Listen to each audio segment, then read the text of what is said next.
अस्सलाम वालेकुम, welcome back in my YouTube channel. मैं होम्योपैथिक डॉक्टर हबीबा अख्तर, आप सबका वेलकम मेरी यूट्यूब चैनल पे। आज की जो मेरी वीडियो का टॉपिक है वो है एमनियोटिक फ्लूइड पे। किसी मेरे व्यूवर ने कहा था आप इसके यानी कमी और ज़्यादती पर जो कंडीशंस होती हैं और होम्योपैथिक मेडिसिन बताएं, तो मैंने कहा अच्छा टॉपिक है, क्यों ना इसी टॉपिक पे वीडियो बनाई जाए। और सबसे पहले तो आप सबका बहुत शुक्रिया। अभी बीच में मेरी तबीयत थोड़ी नासाज थी जिसकी वजह से मैं अपने चैनल पर वीडियोज़ अपलोड नहीं कर पा रही थी, लेकिन आप लोगों ने मेरी वीडियोज़ को देखा, उनको लाइक किया, उन पे कमेंट्स किए, तो थैंक यू सो मच उस चीज़ के लिए। चलें स्टार्ट करते हैं अपनी वीडियो।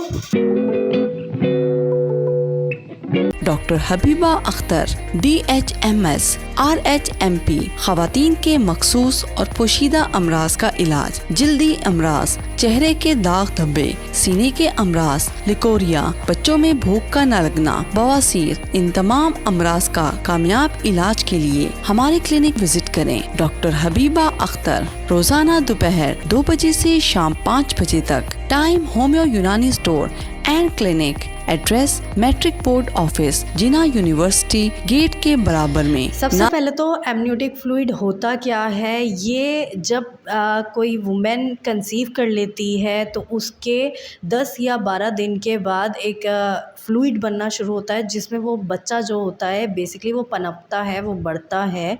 तो एमनियोटिक फ्लूइड जो होता है बच्चे के लिए बहुत ज़्यादा नेसेसरी होता है, बच्चों की ग्रोथ के लिए बहुत ज़्यादा नेसेसरी होता है। एमनियोटिक फ्लूइड बच्चे की मूवमेंट में बहुत ज़्यादा मददगार होता है कि बच्चा इधर उधर मूवमेंट कर सके, इजीली मूव कर सके, घूम सके। अक्सर आपने देखा होगा क्लिनिक में पेशेंट्स आते हैं, या कभी आपके ख़ानदान में ऐसा हुआ हो कि बाज़ दफ़ा जो एमनियोटिक फ्लूइड है इतनी ज़्यादा डेफिशिएंसी हो जाती है, बच्चा जो होता है वो बच्चादानी में चिपक जाता है और ख़त्म हो जाता है।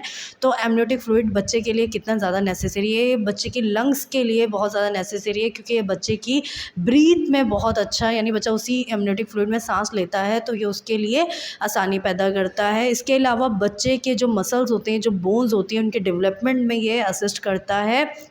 बच्चे के एक प्रोटेक्शन प्रोवाइड करता है, बच्चे को एक पाउच प्रोवाइड करता है जिसके अंदर बच्चा इजीली पूरे 9 मंथ ग्रो कर सके। ये बच्चे के इर्द गिर्द एक टेम्परेचर को मेंटेन करता है। इसके अलावा ये बच्चे के डाइजेस्टिव सिस्टम के लिए बहुत ज़्यादा नेसेसरी है। तो ये इसके बहुत सारे बेनिफिट्स थे जो बच्चे के लिए थे। तो आप समझ सकते हैं बच्चे की जो ग्रोथ हो रही है, जो वो ग्रोथ जिसको हम प्राइमरी ग्रोथ कहते हैं, जो फीमेल के वॉर्म के अंदर होती है, तो वो कितनी ज़्यादा नेसेसरी है और उसमें एमनियोटिक फ्लूइड का कितना अहम किरदार है।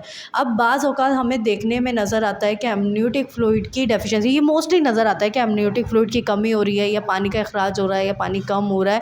अगर अल्ट्रासाउंड करवाया जाता है तो उसमें अमाउंट है वो कम आ रहा होता है। इसके अलावा एक कंडीशन होती है जिसमें एमनियोटिक फ्लूइड जो होता है वो उसकी जो क्वान्टिटी होती है वो बढ़ जाती है। बहुत ही रेयर कंडीशन होती है। ये तब होती है मोस्टली जब जैसे डिलीवरी के मंथ्स के लिए यानी करीब आ रहे होते हैं और एमनियोटिक फ्लूइड कम नहीं हो रहा होता, क्योंकि जो एमनियोटिक फ्लूइड है वो 32 से 34 वीक्स तक 800 ml या उससे ज़्यादा हो जाता है, लेकिन आफ्टर 34 वीक्स ये कम होना शुरू हो जाता है। और डिलीवरी के वक्त वो जो वाटर बैग होता है जिसको हम एमनियोटिक सैक कहते हैं, एमनियोटिक सैक के अंदर ही बेबी होता है और एमनियोटिक सैक के अंदर ही एमनियोटिक फ्लूइड होता है, तो वो ब्रस्ट हो जाती है और पूरा एमनियोटिक फ्लूइड खारिज होता है, बच्चे की डिलीवरी हो जाती है।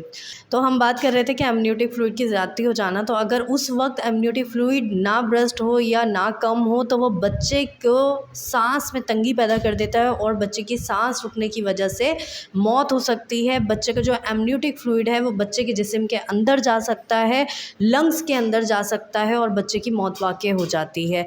तो एमनियोटिक फ्लूइड की ये कुछ कंडीशन थी जो मैंने आपको बताई, लेकिन ये बहुत ही रेयरली होती है, इतनी ज़्यादा नहीं होती है।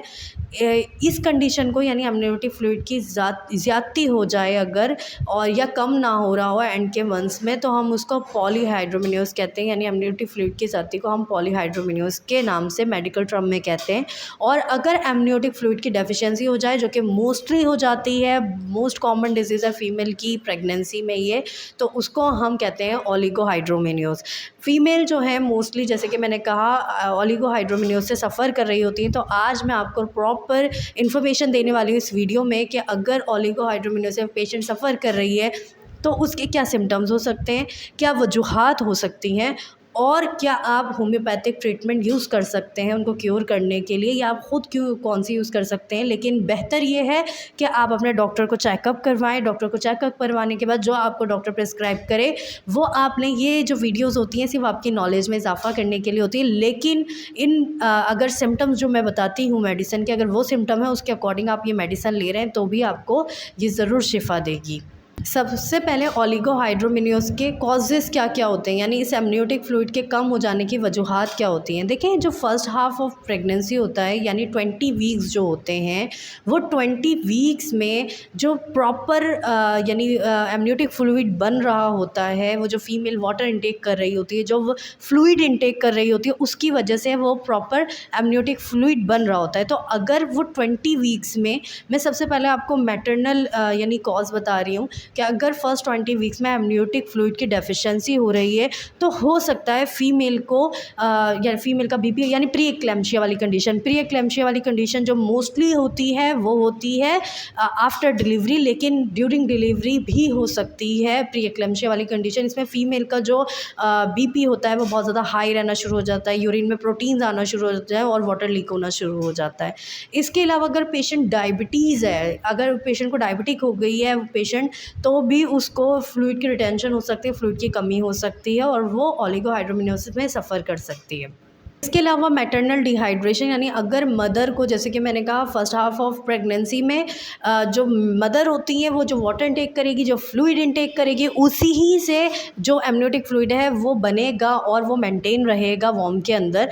तो अगर पेशेंट जो है वो वाटर इनटेक नहीं करे, डिहाइड्रेट हो गई है, तो मदर की वजह से वो जो एमनियोटिक फ्लूइड है उसकी डेफिशिएंसी हो सकती है, जिसको हम मैटरनल डिहाइड्रेशन के नाम से कहते हैं। इसके अलावा अगर आपने कुछ लोगों को, वो कुछ पेशेंट्स को देखा होगा जो प्रेगनेंसी होती है और वो खींच के सांस लेना शुरू करते हैं, गहरी गहरी सांस लेना शुरू कर देते हैं। थोड़ा बहुत अगर ये होता है यानी हल्की फुल्की सांस फूलती है, दैट इज़ नॉर्मल। बट अगर ये कंडीशन बहुत ज़्यादा होती है, पेशेंट सांस ही नहीं ले पा रहे, उसको ऑक्सीजन लगानी पड़ जाती है, या वो बहुत ज़्यादा सांस खींच के लेती है, थोड़ी सी भी हरकत करने से बहुत ज़्यादा सांस की उसको तंगी हो रही है, तो इसको हम कहते हैं क्रॉनिक हाइपोक्सिया। इस वाली कंडीशन में भी एमनियोटिक फ्लूइड की डेफिशिएंसी हो सकती है और पेशेंट ओलिगोहाइड्रोमिनियोसिस से सफ़र कर सकती है। इसके अलावा एक और कॉज़ है जिसको हम कंजेनाइटल डिसेबिलिटीज़ कहते हैं। इसमें बच्चा जो होता है, क्योंकि आफ्टर 20 वीक्स, यानी जब 20 वीक्स ख़त्म हो जाते हैं, फर्स्ट हाफ ऑफ प्रेगनेंसी ख़त्म हो जाता है और सेकंड हाफ ऑफ प्रेगनेंसी यानी 20 वीक्स से बढ़ जाता है, 21st वीक्स स्टार्ट हो जाता है, तो उसमें क्या होता है, जो बेबी होता है, जो बेबी यूरिन पास आउट करता है, तो वो जो यूरिन पास आउट करता है वो भी एमनियोटिक फ्लूइड बनता है, बच्चा उसमें ही सर्वाइव करता है। यानी कि 20 वीक्स के बाद मदर जो पीती है, मदर जो लिक्विड डाइट लेती है और बच्चा जो यूरिन पास आउट करता है, तो ये दोनों चीज़ें यानी मदर और बेबी दोनों मिलकर एमनियोटिक फ्लूइड बनाते हैं। तो अगर कोई यानी 20 वीक्स के बाद कंजेनाइटल डिसेबिलिटीज़ हो जाए, बच्चे के किडनी में कोई मसला हो जाए या बच्चे को यूरिनरी ट्रैक्ट का कोई मसला हो जाए, तो उस वजह से एमनियोटिक फ्लूइड की डेफिशिएंसी हो सकती है। इसके अलावा अगर प्लासेंटा में कोई मसला है, तो प्लासेंटा के एक अलग ही टॉपिक है, जो प्रेगनेंसी में प्लासेंटा के कुछ मसले हो जाते हैं, कोई डिजीज़ हो जाती है, कोई पैथोलॉजी हो जाती है, तो इंशाल्लाह वो हम किसी और दिन किसी और वीडियो में डिस्कस करेंगे। तो अगर प्लासेंटा में कोई पैथोलॉजी आ जाए, कोई मसला आ जाए, तो उस वजह से भी इसका मसला हो सकता है, पेशेंट ओलिगोहाइड्रोमिनियोसिस से सफ़र कर सकती है।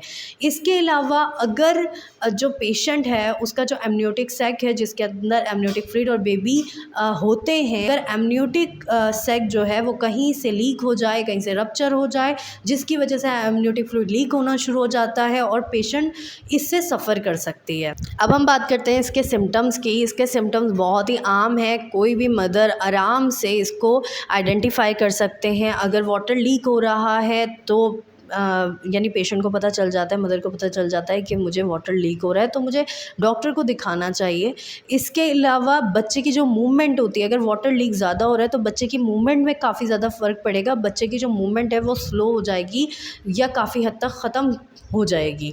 इसके अलावा अगर जैसे लास्ट वीक्स में, लास्ट मंथ्स में आपको बहुत ज़्यादा वाटर लीकेज हो रहा है, बहुत जितना नहीं होना चाहिए, थोड़ा बहुत तो कॉमन होता है, लेकिन अगर बहुत ज़्यादा आपको वाटर लीकेज हो रहा है तो जिसकी वजह से आपकी जो डिलीवरी है वो जल्दी हो जाती है, यानी पोस्ट डेट डिलीवरी हो जाती है, वक्त से पहले आपकी डिलीवरी होने का खदशा होता है, जो कि आपके लिए भी और आपसे ज़्यादा बच्चे के लिए नुकसानदा साबित होता है।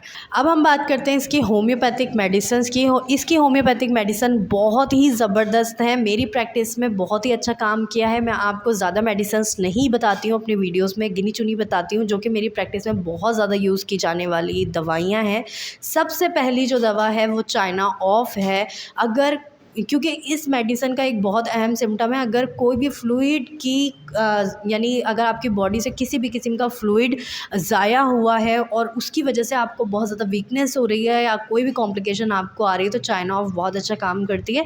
तो चाइना ऑफ मैं बहुत ज़्यादा यूज़ करवाती हूँ। इसके अलावा सीपिया, वो पेशेंट का आपको कॉन्स्टिट्यूशन देखना होगा। अगर वो पेशेंट बहुत दुबली पतली सी है, फेस पे ब्लेमिश टाइप के या फ्रिकल्स हैं यानी झाइयाँ हैं पेशेंट के फेस पर, इसके अलावा बहुत ज़्यादा येलो पेल टाइप स्किन है, दुबली पतली सी है और उसको ये शिकायत है, तो आप सीपिया उसको आंखें बंद करके दे सकते हैं 30 में। अगेन चाइना भी आपको 30 में ही यूज़ करवानी है। 4-4 कतरे दिन में 4 बार पानी में डालकर पेशेंट को यूज़ करवा दें। ऑल्टरनेट करके भी यूज़ करवा सकते हैं। अच्छा आप इसको, यानी अगर सुबह चाइना दे रहे हैं तो दोपहर में सीपिया दे दें, शाम में चाइना और फिर रात में सीपिया। इसके अलावा होम्योपैथिक एक बहुत ही कारआमद दवा है जिसका नाम है नेट्रम कार्ब। मेरे पास एक पेशेंट आई थी और उनको यही मसला था, उनका जो फ्लूइड था बहुत ज़्यादा ज़ाया हो रहा था, तो वो बहुत डरी हुई आई थी। और आई थिंक उस दिन कोई संडे का दिन था, तो वो हॉस्पिटल यानी जहाँ पे वो अपनी गायनी को दिखा रही थी डिलीवरी के लिए, वो वहाँ भी नहीं दिखा सकती, तो मेरे पास से वो दवा लेके गई और अल्हम्दुलिल्लाह नेट्रम कार्ब से उनको 2 दिन में ही बहुत फ़र्क हुआ। इवन कि वो जो उनको बहुत ज़्यादा वाटर लीकेज हो रहा था वो चीज़ कंप्लीट ख़त्म हो गई। तो नेट्रम कार्ब भी इसकी बहुत ज़्यादा कारआमद दवा है। तो होपफुली आपको ये मेरी वीडियो अच्छी लगी होगी। अगर आपको ये मेरी वीडियो अच्छी लगी है तो जल्दी से मेरी वीडियो को लाइक कर दें, मेरे चैनल को सब्सक्राइब करना बिल्कुल भी ना भूलें और आप सबका बहुत शुक्रिया मेरे चैनल को इतना प्यार देने के लिए। Thank you so much. अल्लाह हाफिज़।